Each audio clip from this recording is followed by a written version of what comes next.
The Rona election is upon us, and vote by mail is the only way people will be able to vote safely. But not all states are making it easy.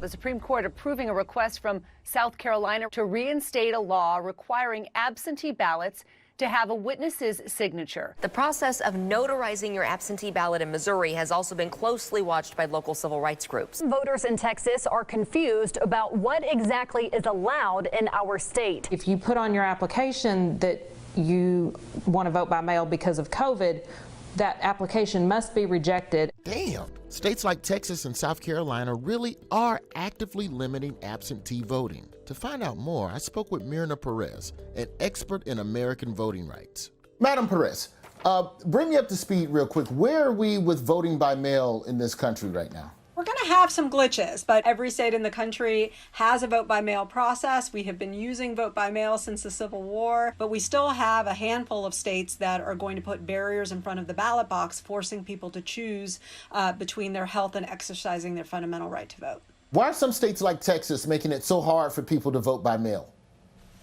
I think there's no other explanation other than they're worried about how their own voters are going to vote. Makes perfect sense. The people in charge of voting, making sure that people can't vote. Feels very American to me. And what a surprise. Turns out most of the states pushing back against vote by mail are controlled by Republicans. But maybe I'm not giving Republicans the benefit of the doubt, because if you ask them, they'll say there's a perfectly good reason for limiting absentee ballots. President Trump has warned for months that expanded voting by mail because of the pandemic will lead to massive voter fraud. There will be extraordinary confusion and chaos in the aftermath. It is open to fraud and coercion. A postman in a very Republican district, for example, could throw out every ballot that he gets. There'll be no ramifications for that. We all know that rogue mailmen can be dangerous. It's disgruntled postal workers! But are these claims legit?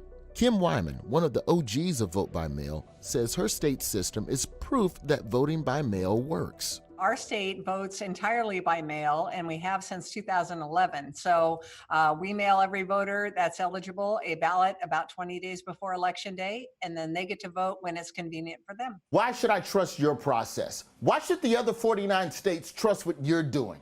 Because we have spent about 20 years really fine-tuning it, building in the security measures so when people attack it and call it into question and say there's fraud, we can demonstrate that it's secure, and we can show how it really empowers everyone to participate. Have you told your Republican colleagues in other states about this?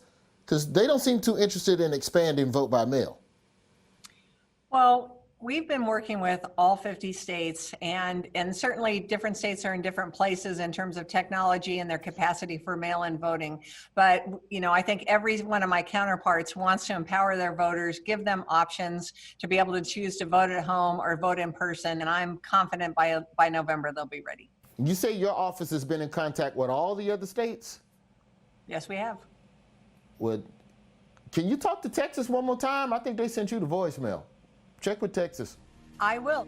Wyman, a Republican, insists this should not be a partisan issue, and yet it seems like it is. Colorado's Secretary of State Jena Griswold has another word for it. That is voter suppression. Trying to make it harder for Americans to use the best way to vote during a pandemic is voter suppression. We shouldn't be forcing Americans to risk their health to cast a ballot. A lot of Republicans don't like vote by mail, and they use the argument of ballot tampering and, you know, you can take the ballots and throw them out in the trash somewhere. So what do you say to those critics? I'll tell you, Colorado shows the opposite. In 2 out of our 3 last general elections, more Republican voters have used a mail ballot than Democrats. Wait, so Republicans are fighting to stop something that statistically has worked to their advantage in some states? You know, that's totally true. I would call that biting the hand that feeds you, but it seemed like Republicans just ate the whole damn arm. So it's voter suppression, plain and simple. But with only weeks left until the election, is there anything we can do to ensure people's ability to vote? Listen, Madam Secretary, what you are doing is amazing. You have my full support. It's just too bad that there's nothing I could do to help, but good luck. The good news for you, Roy, is that you can actually sign up to be a poll worker. Oh, you mean work at the, what day is election day? That's a Tuesday in November? First Tuesday. Yeah, I'm not open. I'm sorry. But it's okay, Roy. We have early voting. Are you available on October 19th? Damn it.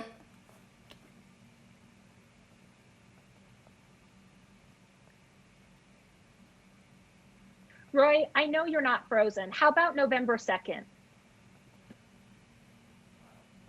I'm frozen. I'm frozen. For the love of God, make sure you check with your states to vote by mail this year.